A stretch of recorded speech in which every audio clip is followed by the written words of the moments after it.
Olá, estamos em mais um episódio do Ritmo no Mercado. Eu sou a Tayana Dzaró, embaixadora da XP B2B, sócia e líder comercial na RJ+.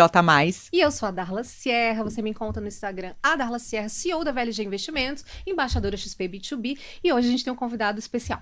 Hoje eu diria que... De honra. De muita honra. E por um motivo ainda mais especial. Exatamente, a gente está celebrando os 25 anos de XP, não é? Exatamente, e nós hoje vamos falar com uma pessoa que não teria como não estar aqui numa data como essa. É isso, e gente, quando uma empresa completa 25 anos, a pergunta deixa de ser um pouco como começou, apesar de a gente gostar de escutar como começou, e passa a ser o que precisa continuar sendo feito para seguir relevante.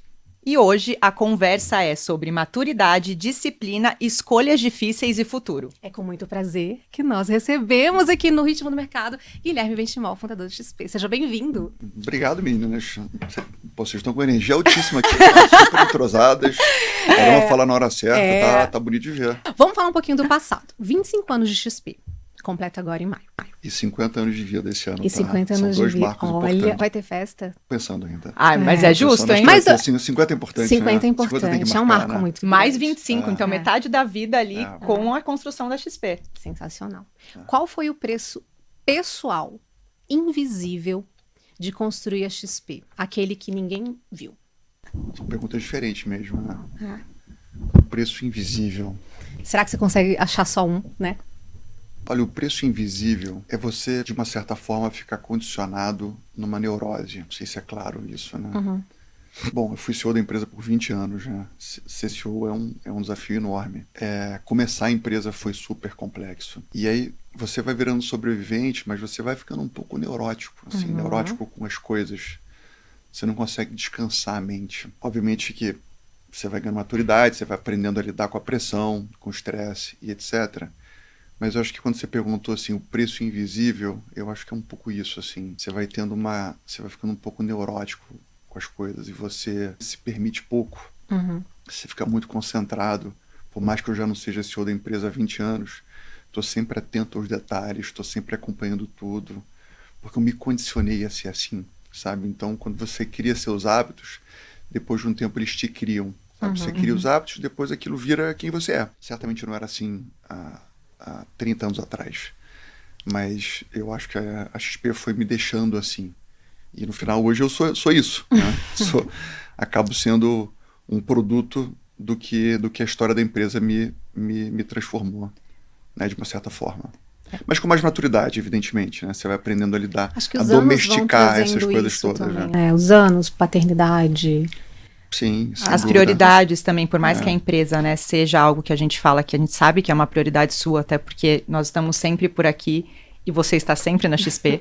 Teve aquele vídeo que viralizou no final do ano, de você chegando ali na XP cedo, enquanto muita gente está viajando, então a gente sabe que você de fato vive isso, né? Então, mas que há muitas coisas às vezes vão mudando um pouco a prioridade pela idade, pela família, pela construção de outras coisas, né? Não, eu acho que tem uma coisa em mim, né, que é esse senso competitivo, que eu sempre tive, e aquela coisa de a gente tem que continuar avançando, a gente tem que continuar melhorando, aquela coisa de eu ter estabelecido muitos pactos com muita gente, com os meus sócios, com vocês, com os funcionários, com os escritórios externos, muita gente envolvida, sabe? Então a gente não pode se dar ao luxo de não continuar melhorando e avançando. Então eu acho que isso me deixa ainda bastante obcecado no bom sentido, sabe? Então eu acho que esse é o preço. Acho que esse é o preço verdadeiro. Assim, a gente aprende a dizer, eu quero montar minha empresa porque eu vou ter liberdade. Esquece isso. Não é verdade, tá? Você não vai ter liberdade. Você passa a ter o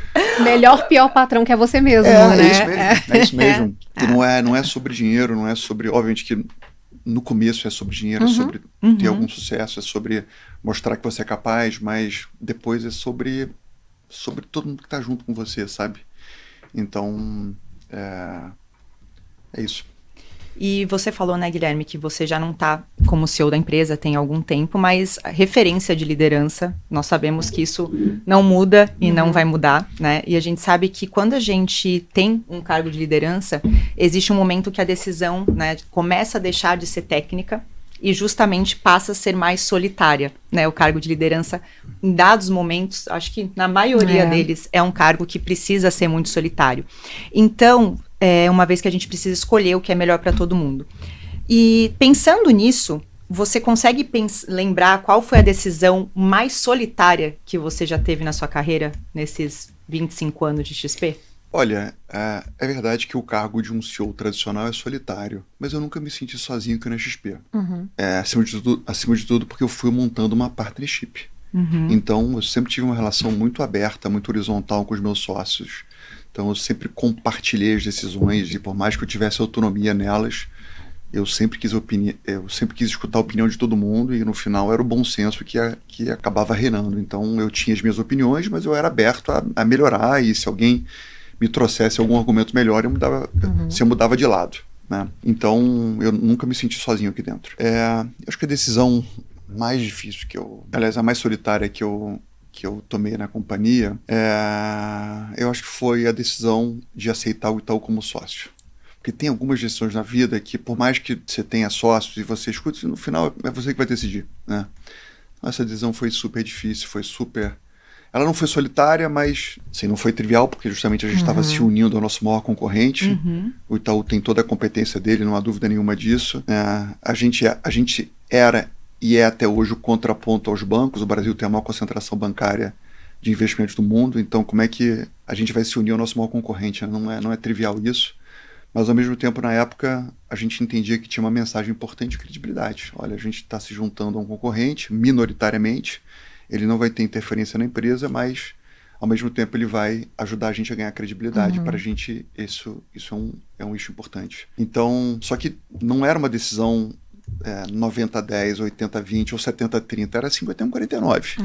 Então, tinha alguns sócios nossos que, olha, faz sentido, tinham outros que não, então a gente chegou a flertar em abrir capital naquele momento. A decisão foi muito solitária, me lembro que uma semana antes a gente abriu a operação, então a gente estava assinando o deal e na hora H a gente não quer mais fazer, então morreu o deal e depois acabou voltando e a palavra final acabou sendo uma decisão minha de fato mesmo. E não me arrependo, mas não foi trivial, foi super difícil. Eu me lembro que no dia da assinatura, um dia antes, eu me lembro que eu corria muito antigamente, eu fui correr, dei 3 voltas no Parque Ibirapuera. Eu ia falar isso agora. Foi embora correndo, nunca mais foi. Assim, a corrida sempre me ajudou a ter pensamentos mais claros e, enfim, eu sempre busquei sinais e tal. Então foi um pouco isso, essa decisão foi bem solitária. Acho que tem, assim, o dia a dia não é solitário, mas tem alguns momentos, assim, que no final você tem que ter alguém que decida, né? Principalmente nesses pontos de inflexão, né? Que, assim, muda a narrativa, né? Uma decisão como essa, realmente não é trivial, porque não é mesmo.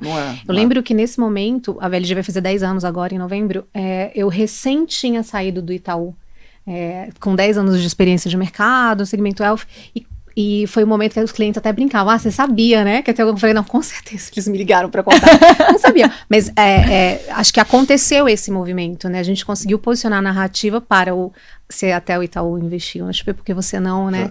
Então foi um momento que impulsionou muito. Eu lembro que as campanhas eram muito bem feitas nesse sentido e que a gente aproveitou bastante, sem dúvida. Né? Não, e no final foi um sucesso. Sim. O Itaú teve o sucesso financeiro que ele tanto queria, a gente ganhou credibilidade, a empresa cresceu bastante, então a operação com o Itaú fazem 8 anos já, mais ou menos. Evidentemente que não foi só por isso, mas eu me lembro que na época a XP devia ser uma empresa que administrava os seus 70, talvez 80 bilhões de reais.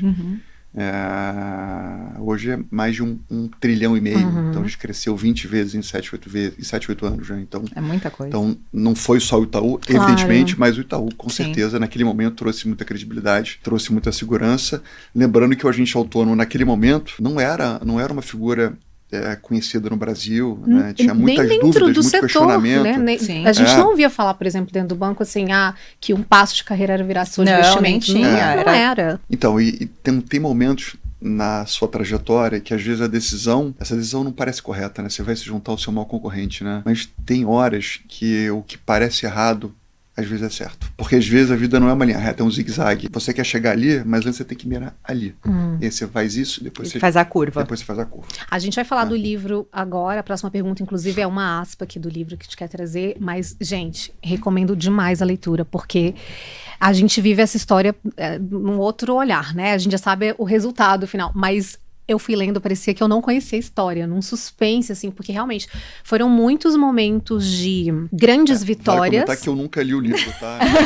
Eu te recomendo, é uma história... Não spoiler, né? Spoiler que Mas são momentos, aqui no livro vai trazer, e traz um olhar muito humanizado sobre você. O livro é sobre você, gente, até mostrar a capa, para quem não conhece Na Raça. Traz um olhar muito humanizado sobre você. E talvez, para esse processo de preparação da sua entrevista, tenha sido muito importante a gente olhar, porque você olha um pouco as camadas internas da história que você vive, porque é o teu negócio, né? Pra gente aqui é o nosso negócio, a gente sabe que deu certo, a gente tá aqui na XP, a gente escolheu ser XP e cada uma dentro das nossas operações. Mas, no livro, referindo especificamente a 2014, a autora fala o seguinte, abre aspas, mesmo com a XP valendo mais de 1 bi, a elite financeira não conseguia esconder o seu desdém em relação à empresa. A minha pergunta para você é, você concorda com essa frase referente àquele momento? E se sim, onde você acha que essa chave virou? Olha, realmente, voltando no tempo ali, voltando 10, 15 anos no tempo, até mais um pouco, né? 15 anos do tempo, 14, 12 anos do tempo, né? Realmente a gente não tinha... O mercado financeiro é muito tradicional, tinha aqui em São Paulo o Clube do Charuto, então as corretoras eram dos avós e depois dos filhos, então tinha uma tradição muito grande. E eu não tinha tradição, eu comecei do zero, tinha um modelo diferente, eu não tinha uma família nobre, no sentido de rica e etc. Sim, na família não tinha nenhum empreendedor. Então, eu acho que isso fazia todo mundo me enxergar e enxergar a XP como uma grande aventura. Até porque tinha os agentes autônomos, então era um modelo muito questionado. Mas eu tinha vindo... Eu nasci como agente autônomo, então eu conhecia aquele modelo e eu sabia que ali tinha algo que tinha muito sentido, né? E diferentemente do mercado financeiro na época, que era digamos, um pouco antiquado, eu estava antenado no que tinha dado certo no mundo. Então eu tinha uma visão clara do tipo, olha, deu certo nos Estados Unidos, deu certo na Europa, deu certo na Ásia, isso vai dar certo aqui no Brasil. Então eu tinha uma confiança muito grande, mas realmente a gente era visto como underdog. Mas eu nunca me incomodei com isso, assim, eu nunca me incomodei com as críticas, eu simplesmente abaixava a cabeça e tinha as minhas crenças e seguindo em frente. Então, eu acho que isso é um aprendizado mesmo, assim. Se você quiser fazer algo diferente, você tem que abaixar a cabeça, ter as suas crenças e se automotivar com aquilo que você acredita.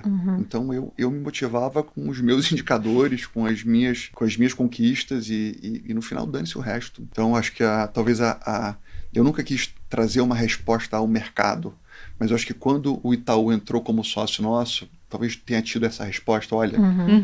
Se o Itaú entrou como sócio... Essa validação se o do Itaú mercado, entrou como sócio, né? pode ser que agora tenha valor esse negócio, né? Então, em 12 a gente fez a operação com a DA, né? Num valuation de 1,2 bi de real. E eu acho que a Malu fez esse comentário em 14, né, que você falou, né? 14. E em 2017, o Itaú, a gente fez a operação a 12 bilhões de reais. Então, eu acho que a construção de valor talvez seja uma percepção de, acho que talvez eu estivesse errado. Mas eu acho que para você dar certo, e de novo, eu acho que a gente está dando certo, né? Porque se você achar que você deu certo, é o começo do fim. Eu acho que você não pode se preocupar nem com as críticas, nem com os elogios. Você tem que ter uma cabeça neutra, você tem que estar concentrado, você tem que estar se perguntando o tempo inteiro onde é que você pode melhorar, onde é que você pode avançar. E eu acho que essa é a mentalidade de um time vencedor. E esse ponto, eu ia até fazer o gancho agora disso, porque é uma postura sua que a gente vê também logo depois das grandes vitórias, né? É voltar e trabalhar no dia seguinte.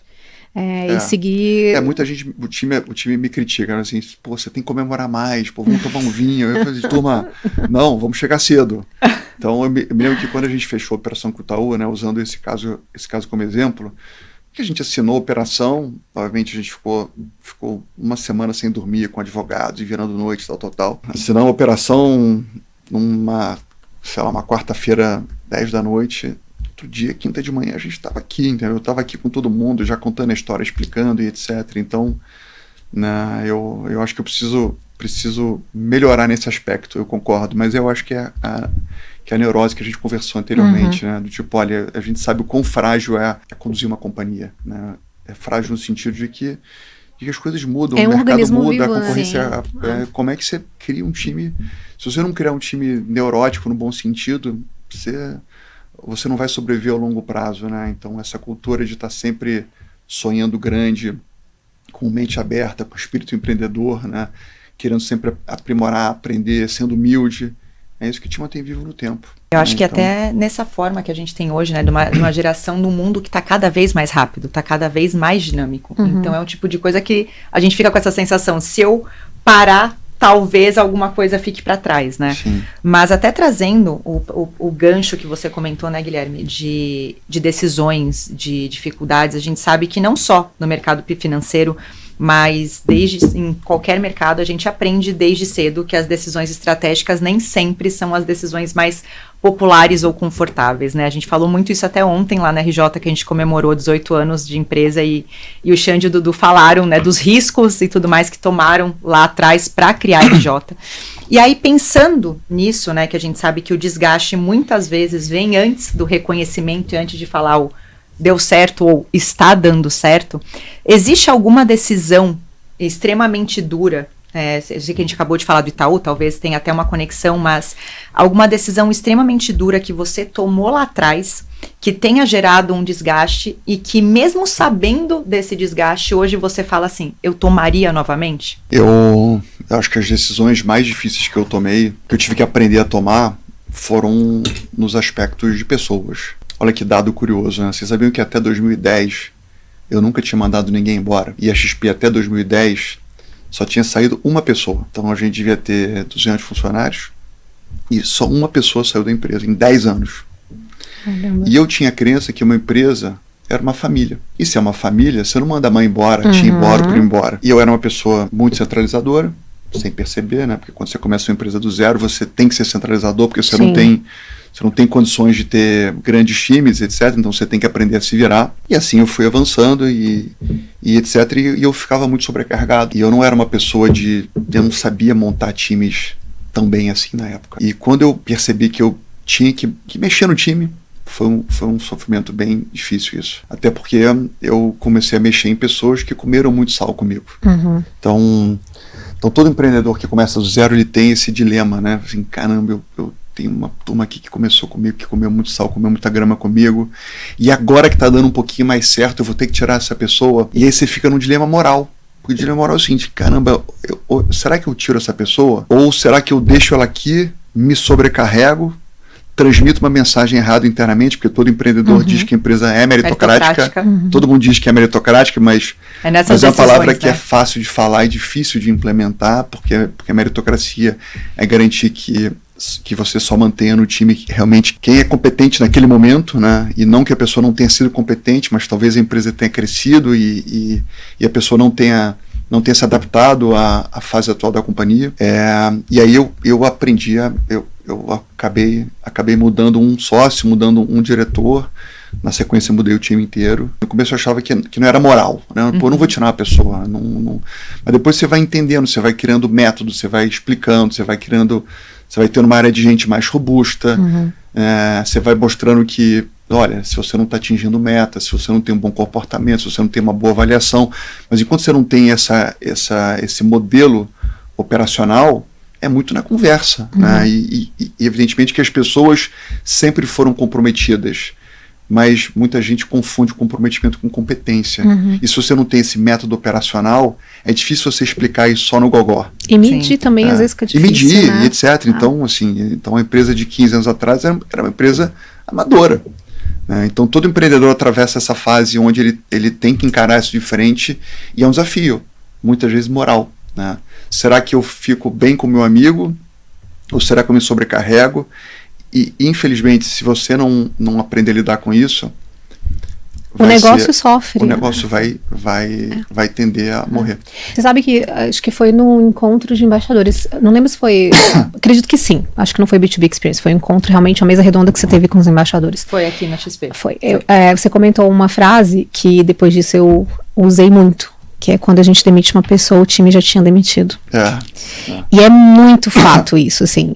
Ali foi um ponto, obviamente, né, a gente tem 70 funcionários diretos, mais 30 indiretos ali na VLG. E foi um ponto para mim, essa conversa, que o tema não era esse, não era a gente estava falando do programa de embaixadores, você veio para fazer um talk de 1 hora, mas não sei porque motivo entramos nesse assunto, e eu voltei com essa reflexão de que algumas decisões, elas precisavam ser tomadas já. E aquilo ficou martelando muito e volta muitas vezes, do tipo, será que só eu não demiti ainda e o time já demitiu? Sim. Será que... E foi muito importante, né? Porque é isso, você fica, não, que não tá pegando tão fogo assim, depois eu volto aqui, e aí não volto porque não dá tempo de voltar.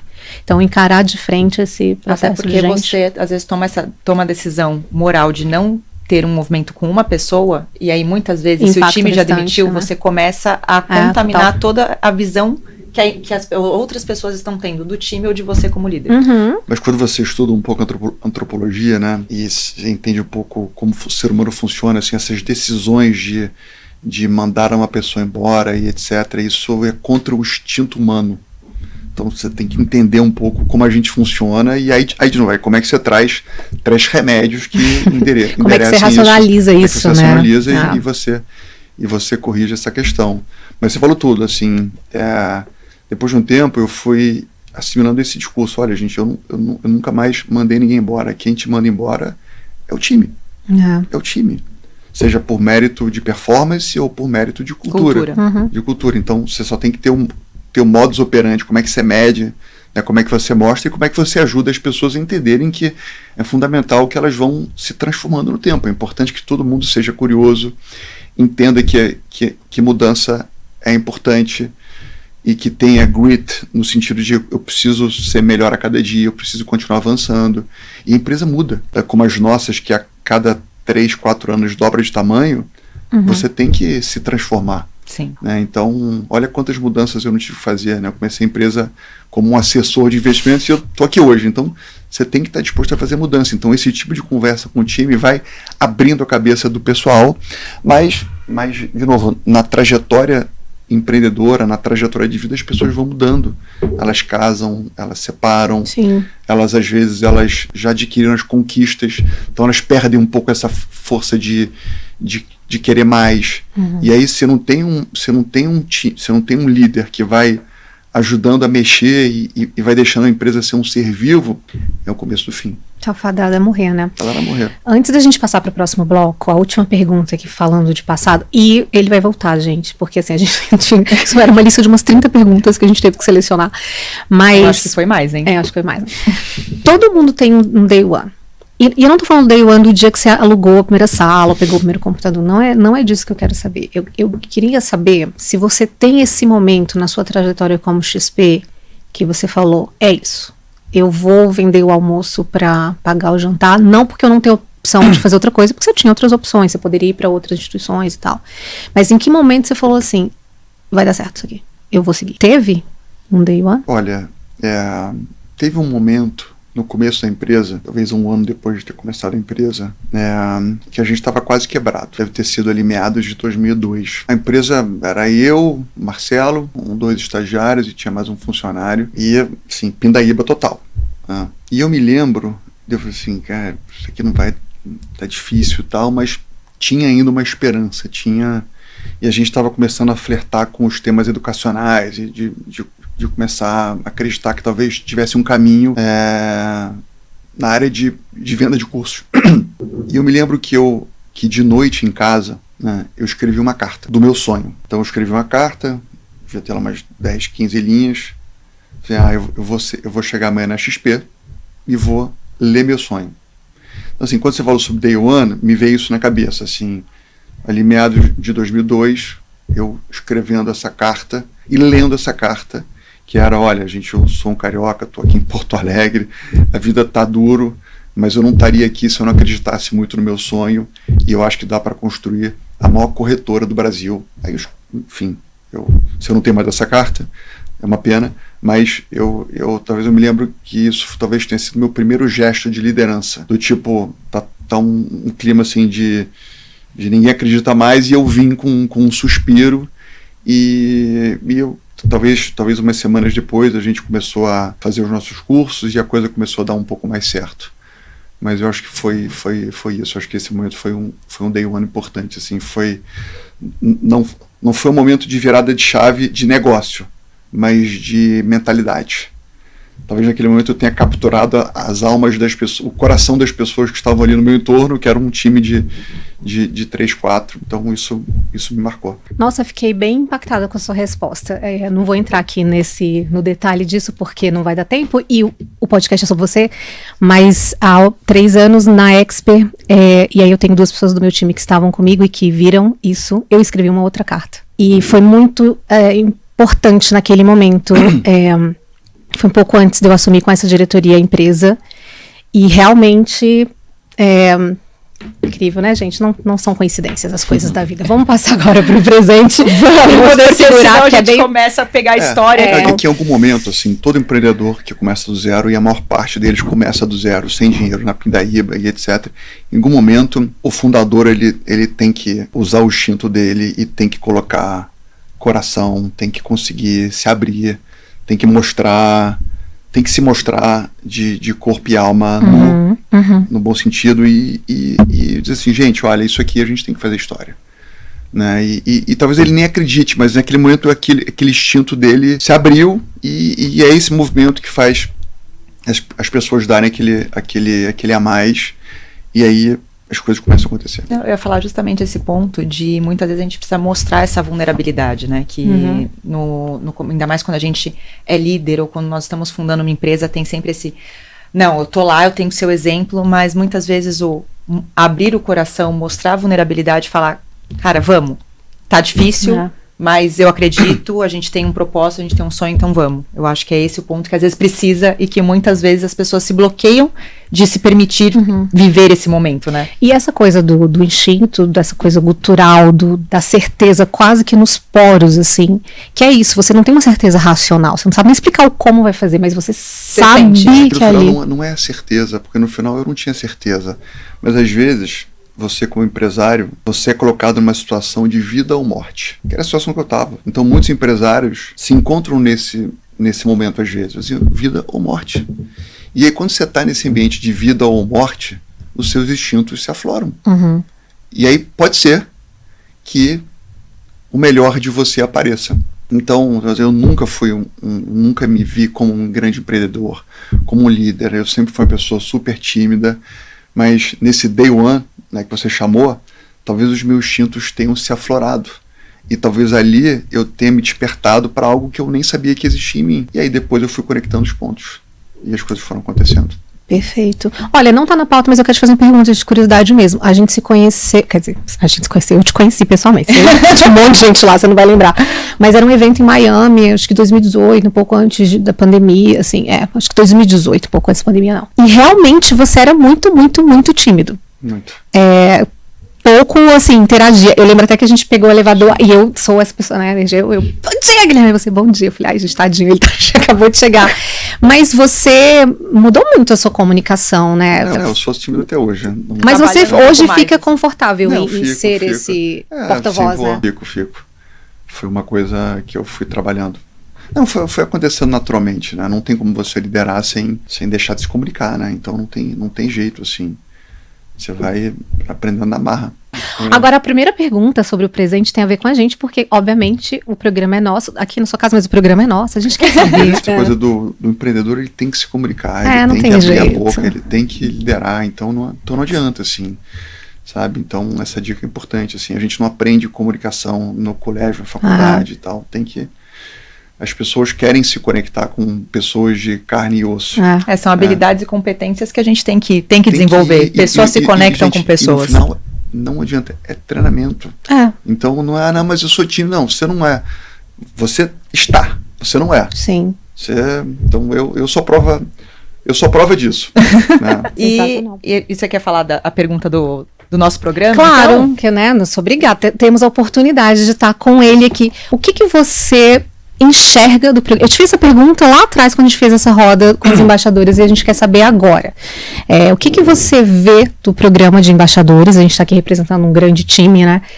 O que você espera da gente? Como você vê o nosso posicionamento aqui dentro? O quanto você acompanha? Você acompanha? Acompanho bastante. Você vê a gente nas redes? Você conhecia o nosso rosto quando você chegou aqui? Não, conhecia.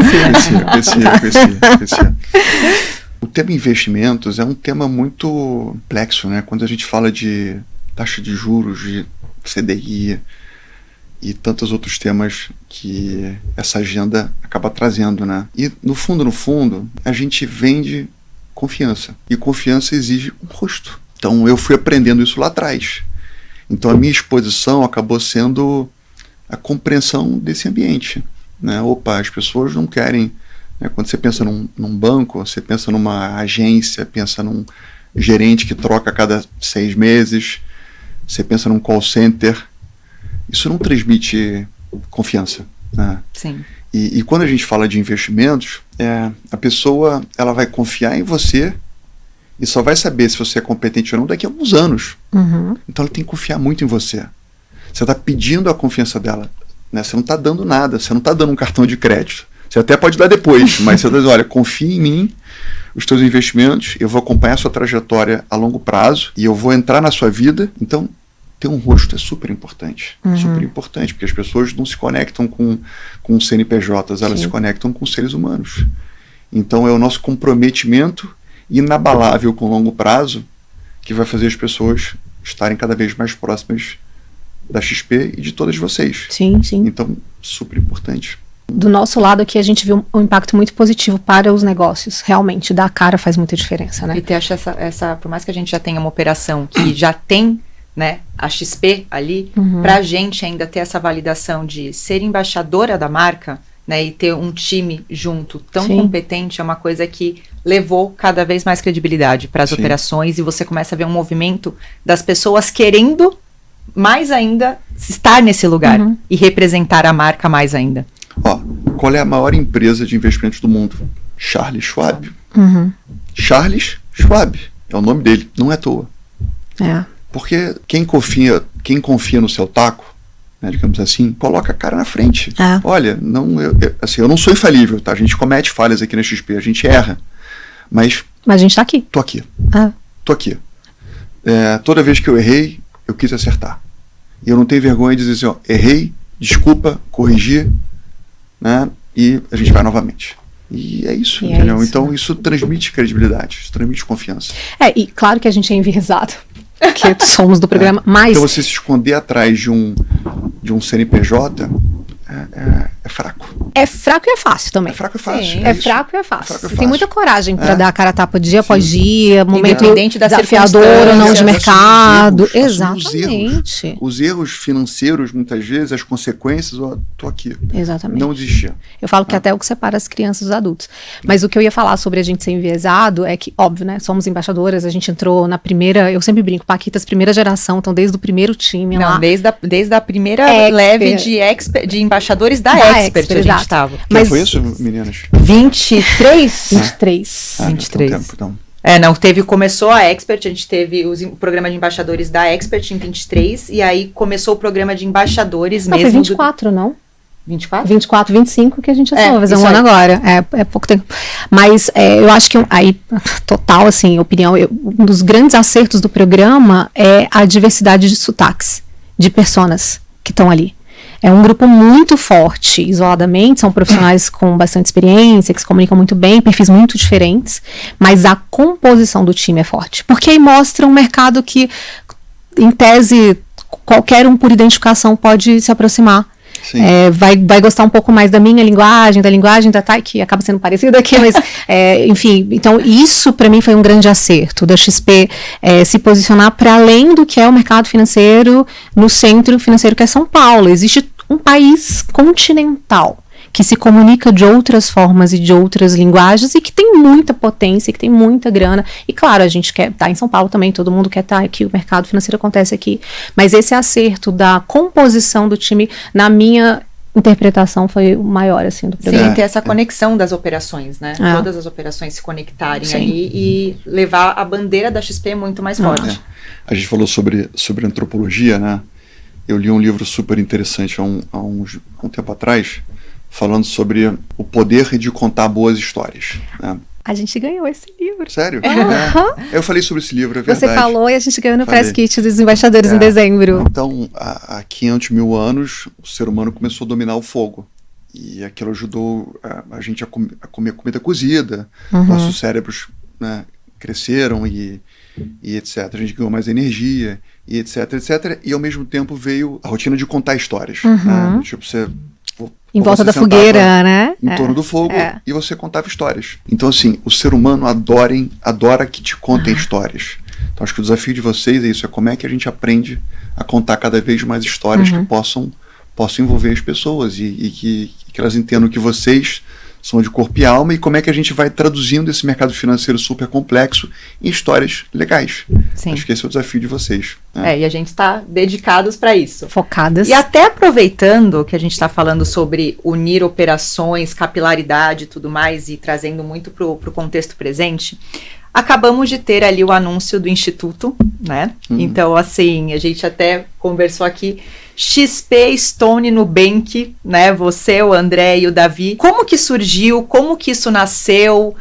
De onde veio essa ideia? E conta um pouquinho mais pra gente, Guilherme. Legal.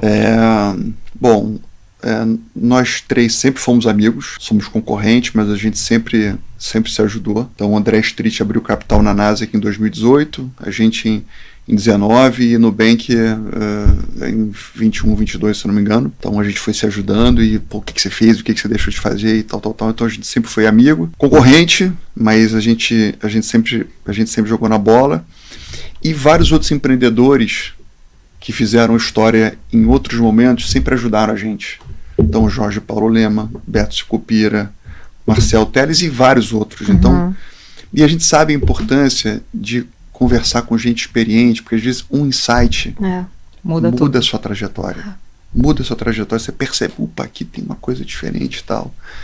E muitas vezes quando isso é falado através de alguém que realmente acabou fazendo coisas especiais, né?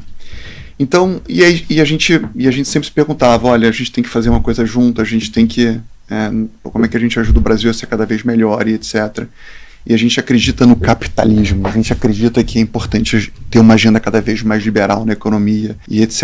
Mas falar sobre liberalismo, sobre capitalismo não é uma boa história. Não é uma história boa isso, né? Não é. Mas a história boa assim, de falar sobre empreendedorismo. Porque empreendedorismo é liberalismo na prática, né? E o Brasil hoje tem 25 milhões de empreendedores. O Brasil de 2010, de 15 anos atrás, tinha 6 milhões de empreendedores. Então o Brasil é um país super empreendedor. E a gente começou a se perguntar como é que a gente pode ajudar os empreendedores a construírem histórias melhores do que as nossas. Porque a gente sabe, a gente começou do zero, a gente abriu capital, então a gente atravessou todas as crises de não ter dinheiro, de dúvidas, de mandar a gente embora, de crise, e etc, etc. Então a nossa voz tem força. E se a gente começar uma coisa juntos, tem uma mensagem importante, 3 concorrentes se unindo, sem fins lucrativos. Será que a gente não consegue embarcar outros empreendedores que não possam entrar com a gente? A gente não pode construir uma escola de empreendedorismo que são empreendedores ajudando outros empreendedores a construir histórias melhores que as nossas? Pô, legal isso, né? Então essa história foi sendo construída a 6 mãos, né? Só que só parou de pé depois que a gente encontrou um CEO, né? Porque senão fica ideia maluca e tal. E a gente com uma agenda maluca, né? O Davi mais ainda, né? O Davi mora no avião hoje em dia, né? Ele é CEO da empresa, então ele está no dia a dia. E aí a gente achou o Cris Faé, que é um sujeito extraordinário. E aí a gente contou a história, né? Então a gente é bom de história. A gente contou a história, ele falou assim, tô dentro. E ele começou a colocar no papel e tá saindo, né? Então a gente lança agora dia 5 de março o B55, que eu tenho certeza que vai ser um super sucesso, vai transbordar empreendedorismo no Brasil. E todos os empreendedores mais renomados do país já estão dentro. Então você vai fazer um curso com o Jorge Paulo Leman, com Alexandre Costa, com Arthur, tantos outros, e isso vai ser extraordinário, porque... Assim, imagina você sentar com essa turma e aprender com eles, né? Então, isso, de fato não tem preço, né? Muito a trajetória. Com certeza. Falando, né, uma das primeiras coisas que você falou quando a gente começou a contar a história ali da XP, foi sobre, óbvio que o dinheiro é importante, mas nem tudo é sobre dinheiro, né? Então eu acho que essa é a maior prova disso, inclusive, de a gente mostrar o quanto tem outras coisas que vão muito mais além. A forma como eu acho que eu fui aprendendo isso com educação financeira, né? Todo mundo que já ajudou alguém, essa experiência de ajudar e de impactar a vida de alguém é extraordinária. Isso traz um combustível único. Sim. A gente sabe, quando a gente liberta uma pessoa do banco, quando a gente, olha, você está investindo na poupança, eu vou te ajudar a entender isso melhor, né? E a pessoa, não sabia nada disso, né? Não sabia que tinha esse custo todo, enfim. Então, ajudar é maravilhoso. Não é clichê, é maravilhoso. Sim. Isso. Então, quando você entende que essa energia que realmente move os empreendedores, as coisas ficam mais fáceis. Parabéns pela iniciativa, é incrível, porque tecnicamente quando você chega num determinado estágio, é legal olhar o que você pode contribuir para a floresta inteira, né? Sim. Sua árvore está certinha ali, mas que você pode contribuir para a floresta inteira. E já estendo para o André e para o Davi o convite para virem aqui, contarem as suas próprias histórias. A gente vai adorar, e todos os empreendedores que estão envolvidos no Instituto, acho que vai ser um prazer tentar ouvir boas histórias com outros ângulos, né? E sigam no Instagram, Instituto B55. Aliás, eu nem sei como é que chama o nosso... Vou ver aqui o Instagram do Instituto, né? É tudo junto, aqui. Instituto B55. Instituto B55 é isso, né? Isso aí. Então tá bom, Instituto B55, sigam no Instagram. E é importante fazer o jabá aqui. Lógico. É isso mesmo. A gente vai fazer muito também. A gente vai fazer muito. Espera pra ver. Olha, a produção já tá ali, só temos 10 minutos, mas eu preciso te perguntar um negócio, que é o seguinte. Qual parte da sua trajetória você acredita que as pessoas subestimam? Ou ainda, qual parte da história você gostaria que as pessoas dessem mais luz? A gente está falando de 25 anos de XP, uma empresa que transformou o mercado financeiro brasileiro, e eu gosto de falar essa frase, porque a gente costuma ter memória curta no país, e a gente tem que falar disso o tempo todo. Mas o que você, olhando agora para os seus 50 anos de vida, 25 anos transformando esse mercado, o que você gostaria que dessem mais luz ou que não subestimassem tanto, e que para você é importante? Assim, eu não tenho essa vaidade, não é isso que me move, assim. Mas talvez uma coisa que eu me orgulhe, talvez seja essa a melhor forma de endereçar esse tema. Tem um ponto na trajetória nossa que foi marcante, foi em 2006. Até 2003, 2004 eu estava meio quebrado, a vida era muito difícil mesmo. E em 2006 a gente já tinha um modelo de negócio, né? Tinha tema educacional, tinha já uma empresa crescendo e tal. E aí a corretora dominante na época era a Ágora, corretora. E a Ágora quis comprar a XP. Eu conversei com os donos da Ágora e eles ofereceram 30 milhões de dólares. Era muita grana na época. 30 milhões de dólares, hoje em dia, você coloca inflação, sei lá, 60 milhões de dólares. Né? 300 milhões de reais. Muita grana. Ainda mais porque um ano antes eu estava quebrado. Isso mudava a minha vida. Tiraria muito o meu risco, né? E meu sócio a mesma coisa. E etc, etc. Mas eu fiquei bem balançado. Essa operação tinha que vir acompanhada com uma mudança importante. A gente tinha que mandar os nossos agentes autônomos embora. A gente não podia mais trabalhar com agente autônomo. A gente só podia trabalhar com o time interno. A gente ia ter que quebrar a nossa palavra com o nosso time. E essa era a condição. Não vou dizer que a gente ficou balançado. Caramba, eu tô quebrado, será que eu vou ser egoísta? É minha vida, é minha família, né? Eu quero ter filho, eu preciso... será que vai dar certo isso, né? Você tem dúvidas, né? Tem dúvidas. E eu me lembro que eu sentei com os meus sócios na época, né? Marcelo, Ana e talvez o Rossano também na época. E a gente falou assim, não, a gente não pode. A gente não pode, a gente vai fazer isso com honra. A gente não vai se dar bem às custas de ninguém que acreditou na gente até aqui. E eu me lembro que eu gravei a conversa telefônica, porque a gente vai gravar essa conversa. Não é que a gente quer expor negociação, mas isso aqui vai ser um marco. A gente vai ganhar com honra. A gente vai chegar lá porque a gente vai fazer a coisa certa. E a gente não vai quebrar os nossos princípios. Olha, tô aqui chorando, queria muito fechar o deal com Toma você. 30 milhões de volta. Mas, estou rasgando o cheque. Obrigado, mas a gente não quer fazer o deal, a gente quer acreditar na gente, a gente vai continuar em frente. Obrigado. E a gente foi em frente. Então, a coisa de você ter princípios, de você acreditar naquilo que você faz e você chegar com honra. Acho que o Brasil tem muita história ruim. Sim. E eu acho que a gente tem que colocar a luz nas histórias boas. E óbvio que ser empreendedor você erra muitas vezes, né? O Brasil tem muito hater, tem sabe assim. Então a gente tem que enaltecer esses heróis. Não que a nossa história seja heróica não, tá? Mas a gente tem que enaltecer histórias de pessoas que fazem as coisas certas. Então eu sou fã do Senna, você sabe disso. Sim. Então é isso, de gente que faz coisa certa e que vai ajudando a criar uma cultura diferente. É importante que o Brasil abandone a cultura do jeitinho e passe a ter a cultura da honra, dos valores corretos, dos princípios e eu acho que essa parte da história eu acho que eu nunca contei desse jeito. Então, e que não é a qualquer custo, né, Guilherme? Não, eu acho que não tem crescimento a qualquer custo, não tem dinheiro a qualquer custo, é muito isso, né? O que eu preciso abrir mão? Então, se é princípio, se é valores, não é o caminho correto, né? Então, acho que isso mostra muito. Eu tenho falado muito sobre isso aqui dentro, né? A gente está super focada nessa agenda de qualidade. O Mafra deu um cavalo de pau nessa direção, não que enquanto eu fui CEO essa visão não existisse, mas eu sempre acreditei que qualidade e crescimento eram expressões que andavam lado a lado. Uhum. E eu errei nesse aspecto. Qualidade vem na frente. Crescer é consequência disso. Que bom que o Mafra inverteu essa lógica. A gente quer construir uma história cada vez mais honrada, que os nossos clientes, os nossos times sintam cada vez mais orgulho do que a gente vem construindo. Então isso faz a gente se sentir ainda mais feliz por saber que a direção é sólida. E conectando... Quer falar? Não, pode sim. Eu ia falar, e conectando até com isso, né, de construção de história, no B2B do ano passado, nós estávamos lá, né, em Mendoza, e você falou muito sobre legado. E aí, Guilherme, o que eu queria até falar aqui pra mim, e até a gente conversando, foi um ponto muito interessante, que geralmente as pessoas, elas entendem que legado é algo que vem depois, né, mas muito pelo contrário, é algo que a gente vai construindo ao longo do tempo e vai sendo em paralelo.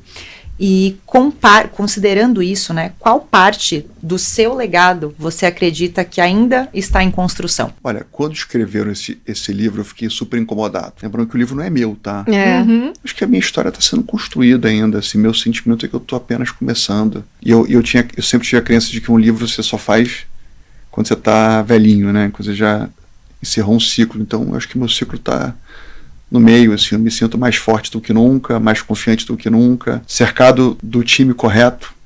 Muito bom ter o Mafra como CEO e é muito bom ter todos os sócios aqui que a gente tem. Então, muito bom quando você está cercado de gente que te complementa, que tem energia, que está inspirado. A história está sendo construída, com certeza. Vai ter o Na Raça 2, ou 3. Talvez. Eu já ia perguntar, então a gente pode considerar que terá um livro lá na frente do Guilherme. Vai Benchimol. Vai ter um dia. Olha, a produção tá assim, ó, acabou puxando a tomada ali, mas a gente quer encerrar com uma última pergunta para você. Também no B2B Experience, também falando de legado. Você mencionou muito que você quer que as suas filhas se orgulhem da história, né? Chegando lá na frente, Guilherme velhinho. Qual a resposta que as suas filhas dariam que te faria orgulhoso quando perguntarem quem foi seu pai? Quem é o seu pai? Pô, essas perguntas são difíceis, hein? Eles treinaram. A gente... O ChatGPT trabalhou, né? Pior que não. A gente falou que a gente a gente discutiu muito. Lado, Guilherme, que a gente... O ChatGPT trabalhou, assim. Olha, nossa, obrigada, foi um elogio. Perguntas que a gente nunca fizeram. Na verdade, a gente tem vídeos de... Ontem à noite, assim, 11h30 à noite, reuniões durante a semana, batendo nesses pontos. E precisamos também falar que o time, né, que cuida dos embaixadores, construiu a pauta com a gente, mas voltou algumas vezes. E a gente lá, trabalhando a 50 mãos. A gente queria te fazer pensar. Essa, inclusive, foi a que a gente falou, vai ser pra encerrar. O que você perguntou mesmo? O que as minhas filhas... Vão chegar lá na frente, você vai estar velhinho, vão chegar para suas filhas, vão estar vivendo a vida de adulta delas, assim, e vão perguntar, apresenta seu pai pra gente. Quem foi o seu pai? E aí elas vão dar uma resposta que vai te deixar muito orgulhoso. Qual vai ser essa resposta? O que você gostaria de ouvir das suas filhas? Olha, minha primeira reação, assim, meu pai foi o pai mais carinhoso do mundo. Obviamente que a minha trajetória, e elas acompanham, elas vêm trabalhar aqui às vezes. A mais velha disse esses dias, pai, acho que eu tô pensando em, de repente, trabalhar com você e tal. Eu falei, tá bom, deixa lá. Mas, no fundo, eu acho que o pai quer dar amor, assim, sabe? Quer trazer segurança emocional, quer que as filhas se sintam amadas. Então, acho que no final, meu pai foi um paizão, assim, sabe? Foi presente. A gente adora fazer esporte junto, a gente adora fazer as nossas aventuras. Eu acho que se elas me enxergarem como o melhor pai do mundo, eu tô feliz. Eu acho que a coisa mais importante do mundo são elas. É isso. Infelizmente, infelizmente ou felizmente, não é a XP. São as minhas meninas, são 3 meninas maravilhosas. E depois vem o resto.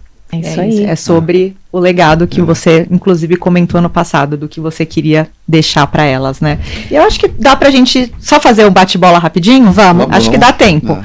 Guilherme, a gente vai pensar aqui e falar assim, primeira palavra que vem na sua cabeça quando a gente disser XP. Tá bom. A XP? Impossível. Conflito. Ética.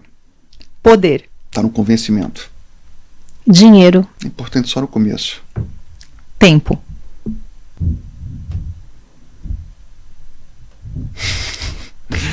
Tempo.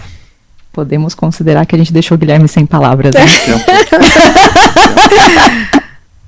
Acho que o que vem na minha cabeça é importante ter um pouco de tempo livre para viver um pouco do ócio. Tenho que tentar trabalhar um pouco isso. Sair do turbilhão. Ter um pouquinho de paz. Acho que tempo vem paz na cabeça. Acho que é importante isso. E por último, me senti agora super entrevistadora. Guilherme por Guilherme.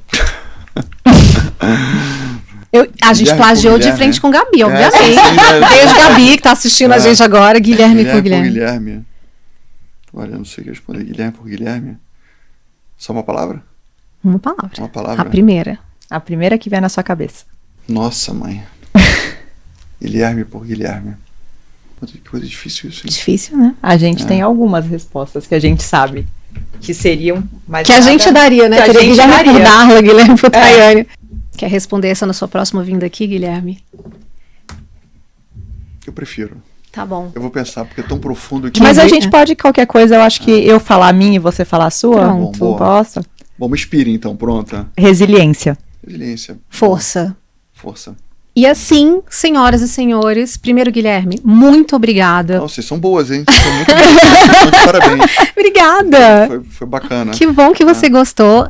A ideia, como a gente falou no começo, era ter um bate-papo num outro ângulo, apresentando você com um olhar... Pessoa e de curiosidade no sentido de por onde vai o coração, o que pensa uma pessoa que construiu o que você construiu. Por isso que a gente quer receber outros grandes empreendedores aqui, porque eu acho que tem muita história legal para ser contada. Falem com o Cris Faé, B55 novamente. Não, vamos. Ô Cris, você tá vendo, né, Cris? Por favor. O Guilherme já falou, então vamos. Por favor. Mas a gente quer te agradecer e recados finais aqui. Obviamente, acompanhe o Guilherme Benchimol no Instagram, me acompanhe a Darla Sierra XP B2B, Tayana Dzaró e o Instituto B55, que está começando agora. E que vai mudar a trajetória de empreendedorismo do país. A gente fica por aqui. Acompanhe tanto o episódio completo no YouTube da XP, como os cortes aqui no XP B2B. E a gente se vê a qualquer momento. Obrigada. Beijo. Até mais. Valeu, gente.